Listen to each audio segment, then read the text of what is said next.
Hello friends, आज के इस वीडियो में मैं आपको ये बताने जा रहा हूँ कि कैसे आप अपने Infinix Note 40X Android mobile phone में अगर आपके मोबाइल से फ़ोन करते समय फ़ोन से आवाज़ नहीं आ रही है तो इस प्रॉब्लम को आप सॉल्व कैसे कर सकते हैं। आज की इस वीडियो में मैं आपको डिटेल में जानकारी देने वाला हूँ। तो चलिए यहाँ पे वीडियो को हम स्टार्ट कर लेते हैं। देखिए दोस्तों, सबसे पहले आपको अपने मोबाइल फ़ोन को एक बार रीस्टार्ट करना है, ठीक है। अगला काम ये करना है, आपके फ़ोन में फाइल का ऐप है, इस फाइल के ऐप को ओपन करना है। इसमें आपको नीचे ऐप्स का ये वाला ऑप्शन टैप करना है। अब यहाँ पे सबसे ऊपर सिस्टम ऐप लिखा हुआ है, इसे टैप करना है। अब इस पेज में आप नीचे आएंगे तो ये एंड्रॉइड सिस्टम, इसे टैप करना है। अब इसके अंदर आपको ये स्टोरेज का ऑप्शन टैप करना है। यहाँ पे क्लियर कैच का ये वाला ऑप्शन टैप करना है, तो आपका कैच के सामने डेटा जीरो हो जाएगा, ठीक है। अब देखिए, अगला काम ये करना है कि आपके मोबाइल फोन का जो स्पीकर होता है, स्पीकर को हल्के हाथों से साफ करना है। होता क्या है, स्पीकर में थोड़ी बहुत धूल मट्टी जमा हो जाती है, जिसके कारण फोन करते समय फोन से आवाज नहीं आती है। ध्यान रखिएगा, स्पीकर को हल्के हाथों से साफ करना है, ज्यादा ताकत या दबाव नहीं लगानी है, ठीक है। अब देखिए, अगला काम ये करना है कि आपको अपने मोबाइल फोन का सॉफ्टवेयर आपको चेक करना है कि अपडेट है या नहीं है।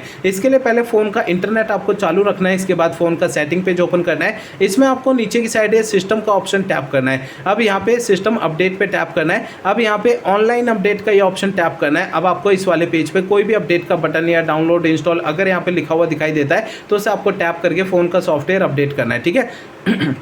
अब देखिए, अगला काम ये करना है कि आपको अपने मोबाइल फ़ोन को रीसेट करना है। देखिए, मोबाइल फ़ोन को रीसेट आपको तब करना है जब मेरे बताए हुए पिछले प्रोसेस कोई भी काम नहीं करते हैं, तब आपको फ़ोन को रीसेट करना है, अदरवाइज़ नहीं करना है। फ़ोन को रीसेट करने के लिए फ़ोन का सेटिंग पेज ओपन कर लीजिए। सेटिंग पेज में आपको नीचे की साइड सिस्टम पे टैप करना है। अब यहाँ पे रीसेट ऑप्शन टैप करना है। अब यहाँ पे erase all data factory reset पे टैप करेंगे तो इससे आपका फ़ोन रीसेट हो जाएगा और आपकी प्रॉब्लम सॉल्व हो जाएगी। लेकिन फ़ोन को रीसेट करने से पहले दो बातों का ध्यान रखना है। पहली बात ये ध्यान रखनी है, आपके मोबाइल फ़ोन का जो डेटा है ना, उसका बैकअप ले लीजिए अपने फोन में। और दूसरी बात ये ध्यान रखनी है, आपके फोन की जीमेल आईडी और उसका पासवर्ड आपको पहले से नोट करके रखना है। तो ये दो काम पहले करने हैं, उसके बाद फोन को रीसेट करना है, ठीक है। तो मेरे बताए हुए तरीकों से आपकी प्रॉब्लम सॉल्व हो जाएगी, ठीक है ना।